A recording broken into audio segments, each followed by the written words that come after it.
What do you want to be when you grow up, Olivia? An astronaut. I want to be a fashion designer. A basketball player. I want to be an actor. A doctor. A teacher. A chef. An artist. What do you want to be when you grow up? A mermaid. Do you know what a computer programmer is? Yeah, no. No. No. I think it's something that has codes and is able to decode a mystery. I think that they... Wait, what? Computer programmer? No. Nowadays, just about everything requires some form of programming. So, what is it? Programming is basically explaining to a computer what you want it to do for you. When you're programming, you're teaching possibly the stupidest thing in the entire universe, a computer, how to do something. Programming is one of the only things in the world that you can do where you can sit down and just make something completely new from scratch, whatever you want. It's really not unlike kind of playing an instrument or something, or playing a sport. It starts out being very intimidating, but you kind of get the hang of it over time. Coding is something that can be learned, and I know it can be intimidating. A lot of things are intimidating, but what isn't? A lot of the coding that people do is actually fairly simple. It's more about the process of breaking down problems than, sort of coming up with complicated algorithms as people traditionally think about it. Well, if it's fairly simple, why aren't there more of us doing it? Over the next 10 years, there will be 1.4 million jobs in computer science, and only about 400,000 grads qualified for those jobs. That's a shortage of 1 million people. So, how do you start?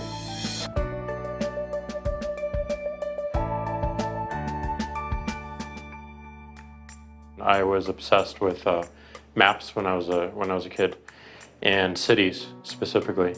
So I taught myself how to program. I had a very clear goal of what I wanted to do, which is to see a map of the city on my screen and play with it.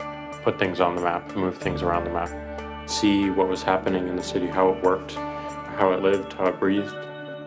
The best early thing was actually using software to decide when the classes in my school would meet, and that put me in a position to decide which girls were in my class.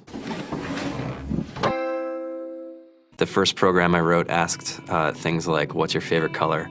Or how old are you? I first learned how to make a green circle and a red square appear on the screen. The first time I actually had something come up and say, hello world, and I made a computer do that. It was just astonishing. When I finally learned a little bit of programming, that blank wall resolved into a bunch of doors, and you open them, and finally you start to open enough doors that the light comes in.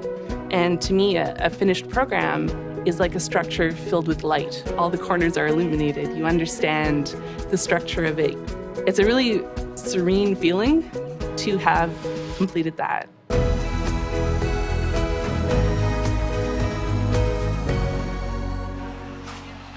It took me some time to realize that creating things with your hands or creating code, creating programs, is just a different way to express creativity. I think right now there's a big emergence of the culture of making.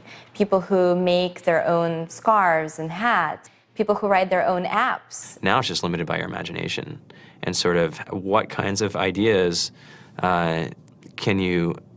what kind of understanding can you build into the computer so that it can do these things that were previously impossible.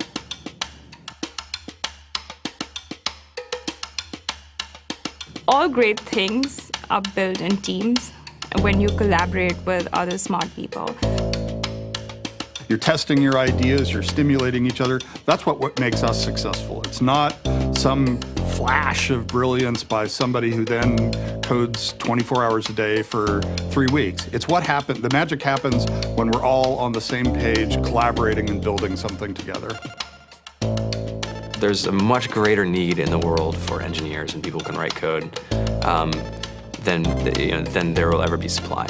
And so we all live these very charmed lives. To get the very best people, we try to make the office as awesome as possible.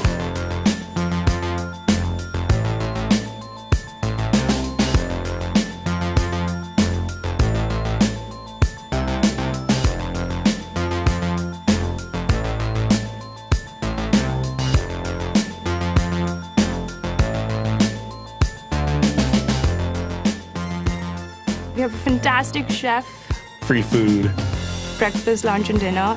free laundry, snacks, even places to play and video games and scooters. There's all these kind of interesting things around the office and places where people can play or relax or go to think or play music or be creative.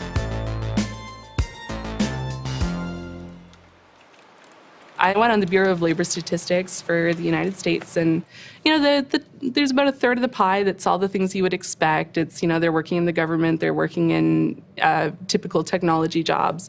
But then, like, the rest of the pie, and it was the majority of the pie, just split down into these little teeny slices of every industry imaginable. And what it is, computers are everywhere. You want to work in agriculture?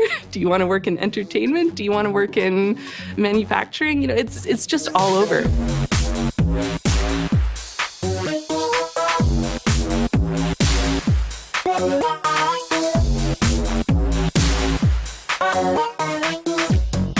Here we are, 2013. We all depend on technology to communicate, to bank, information, and none of us know how to read and write code. So you guys, what else? Who else has an idea of what we can change with our programming? What else can we do? Tiffany? What I saw my students take away from using Scratch and programming in our classroom is that they were willing to push through problems. It really builds critical thinking, it builds problem solving, and it's something that they can then apply to math in the classroom or their reading skills.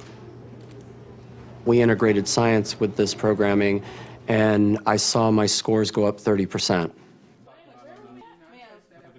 When I was in school, I was in this after-school group called the Whiz Kids. And when people found out, they laughed at me and, all these things. And I'm like, man, I don't care. I think it's cool. And, I'm learning a lot. And some of my friends have jobs.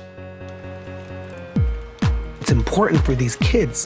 It should be mandatory to be a citizen on this planet, to read and write code. I just think you have to start small, right? And I think that's one of the biggest misconceptions about computer science and programming overall is that you have to learn this big body of information before you can do anything. You don't have to be a genius to know how to code. You need to be determined. Addition, subtraction, that's about it. You should probably know your multiplication tables.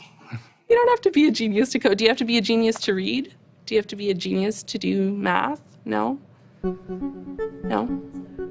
I think if someone had told me that software is really about humanity, that it's really about helping people by using computer technology, it would have changed my outlook a lot earlier. Whether you're trying to make a lot of money or whether you just want to change the world, computer programming is an incredibly empowering skill to learn. To be able to actually come up with an idea and then see it in your hands and then be able to press a button and have it be in millions of people's hands. I think we're the first generation in the world that's really ever had that kind of experience. The programmers of tomorrow are the wizards of the future. You're going to look like you have magic powers compared to everybody else. I think it's amazing. I think it's the closest thing we have to a superpower. Great coders are today's rock stars. That's it.